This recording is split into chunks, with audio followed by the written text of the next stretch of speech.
សួ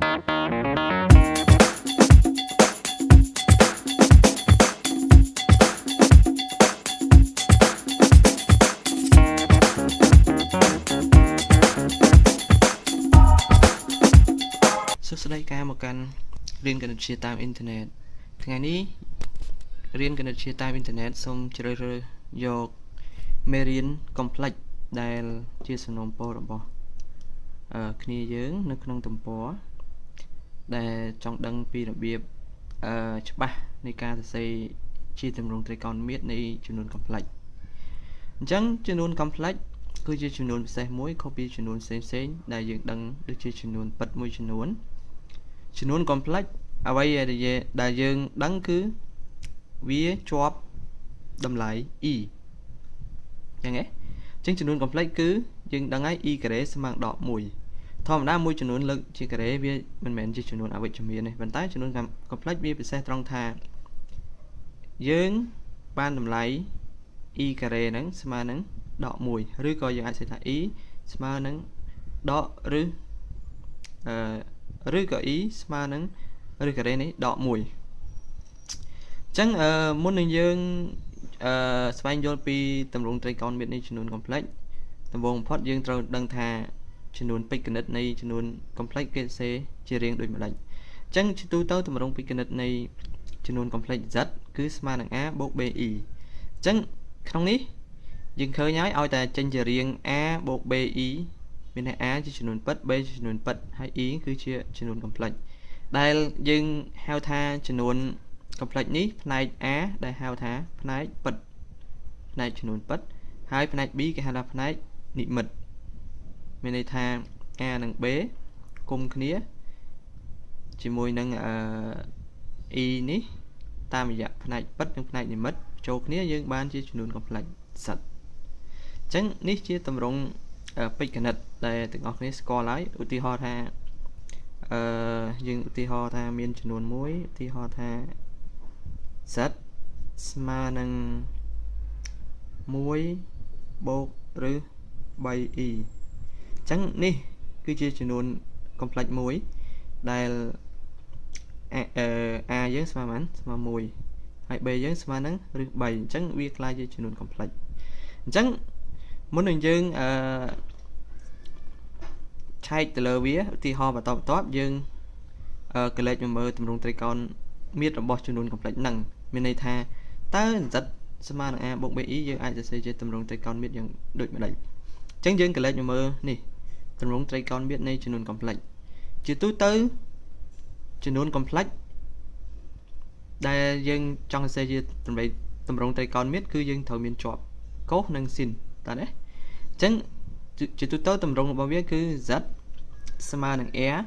កូស alpha បូក e sin alpha ហើយមួយទៀតយើងដឹងថា a គឺជាអីគេហៅថាគឺជា module របស់ចំនួន complex z នេះគឺជាទូទៅស្មើនឹងឬការ៉េនៃ a ការ៉េបូក b ការ៉េអញ្ចឹង a និង b យើងបានពីណា a និង b យើងបានមកពីជាទម្រង់ដើមរបស់ទម្រង់ពេចគណិតគឺ z ស្មើ a បូក be អញ្ចឹងបើយើងចង់សរសេរវាទៅជាទម្រង់ត្រីកោណមាត្រដែលមានទម្រង់ a កូ alpha បូក e sin alpha អញ្ចឹងដំបូងបំផុតយើងត្រូវរកអីគេរក a ដែល a យើងស្មើឬការ៉េនៃ a ការ៉េបូក b ការ៉េនេះ a បូក be ហើយតម្លៃកូស alpha របស់យើងគឺស្មើនឹង a លើ a អញ្ចឹងមានន័យថាយក a ចំនួន a ដែលជាចំនួនពិតនេះចែកឲ្យ module របស់យើងគឺ a ហើយមួយទៀតសនេះនៃមុំ alpha ស្មើនឹង b លើ a អញ្ចឹងកូសស្មើ a លើ a sin ស្មើ b លើ a b គឺនៅផ្នែកខាងអីផ្នែកខាងនិមិត្តអញ្ចឹង b លើ a យើងគឺmodule ដែលយើងស្គាល់អញ្ចឹង a ជា module ឬក៏គេអាចសរសេរម្យ៉ាងទៀតគឺ a ស្មើនឹងmodule z សញ្ញាយើងហៅសាមញ្ញគឺហៅតម្លៃដាច់ខាតហ្នឹងគឺវាជា module ហើយចំពោះតម្លៃមុំនេះវិញមុំដែលត្រូវនៅទម្រង់ត្រីកោណមាត្ររបស់យើងនេះគឺកូស alpha ឬ sin alpha នេះគឺគេហៅថាអាគុយម៉ង់នៃ z អញ្ចឹងអាគុយម៉ង់ពេលខ្លះគេសួររកថា កំណត់អាគុយម៉ងនៃចំនួន complex អញ្ចឹងអាគុយម៉ងមានន័យថាយើងរកមុំហ្នឹងហើយអញ្ចឹងទម្រង់ត្រីកោណមៀតជាទូទៅរបស់ចំនួន complex គឺ z ស្មើ r កូស alpha បូក e ស្នេះមុំ alpha ហើយតម្លៃ r គឺត្រូវបានយើងស្គាល់តាមរយៈ r ស្មើឬការ៉េ a ការ៉េបូក b ការ៉េកូស alpha ស្មើ a លើ r និងស្នេះនៃមុំ alpha ស្មើ b លើ r អញ្ចឹងឥឡូវយើងក៏លេខមកមើលឧទាហរណ៍របស់យើងវិញគឺ z ស្មើនឹង1បូកឬ 3e អញ្ចឹងយើងនឹងសេz នេះជាទម្រង់ត្រីកោណមៀតនេះតើយើងសេដូចម្ដេចអញ្ចឹងបើ z ស្មើនឹង1បូកឬ 3e ដំបូងបំផុតយើងត្រូវរកអីគេដើម្បីបំលែងទៅជាទម្រង់ត្រីកោណមៀតយើងមិនត្រូវរក r សិនអញ្ចឹងរក r ឃើញហើយរកកូសឲ្យឃើញរក sin ឲ្យឃើញទៅយើងនឹងឃើញជាទម្រង់ត្រីកោណមៀតហើយអញ្ចឹង r យើងស្មើឬការ៉េនៃ a ការ៉េបូក b ការ៉េអញ្ចឹងយើងអាចនាំឲ្យយើងអាចនិយាយថាឧទាហរណ៍ z នេះ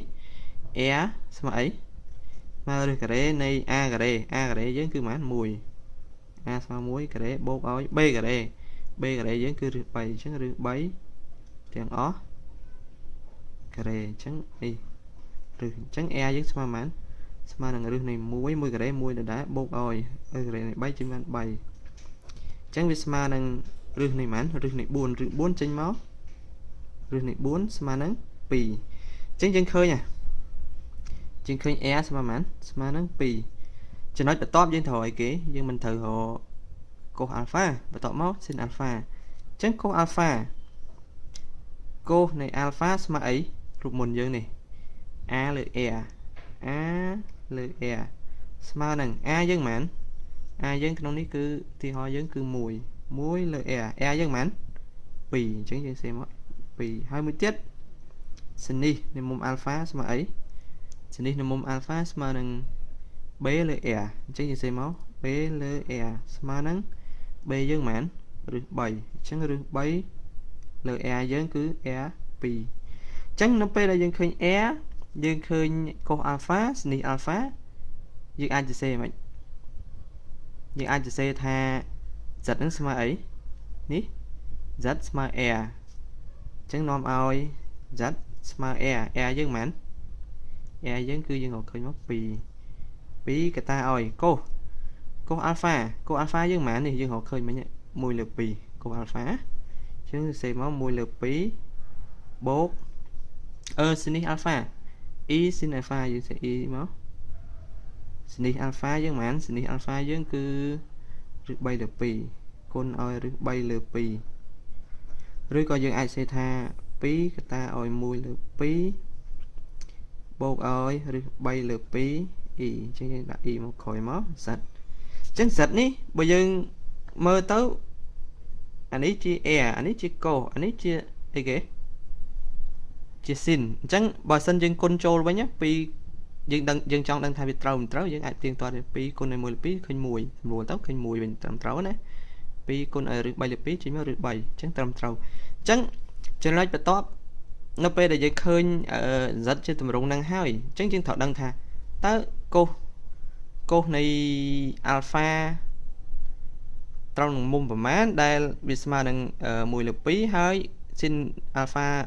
នៃមុំប្រមាណស្មើឬ3លើ2អញ្ចឹងចំណុចនេះយើងត្រូវចាំដែរអញ្ចឹងមុំដែលត្រូវនឹង1លើ2និងឬ3លើ2គឺអីមុំប៉ុន្មានកូសយើងគិតមើលកូសកូសប៉ុន្មានស្មើ1លើ2កូសស្មើ1លើ2គឺកូសនៃមុំ60ចាំណា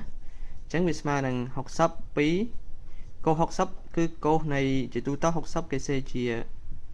អីជារ៉ានយ៉ង់គឺ2លើប៉ុន្មាន2លើ3អញ្ចឹង2លើ3មានថា2ហ្នឹង108ចែក3វា60ហើយបូក sin នៃប៉ុន្មានស្មើឬ3លើ2 sin ដែលស្មើឬ3លើ2គឺ sin 60ដូចគ្នាអញ្ចឹងគឺមុំហ្នឹងគឺត្រូវតែដូចគ្នាអញ្ចឹងZ យើងស្មើនឹង2កូសនៃមុំប៉ុន្មាន60 2លើ3បូក e sin 2លើ3ណាអញ្ចឹង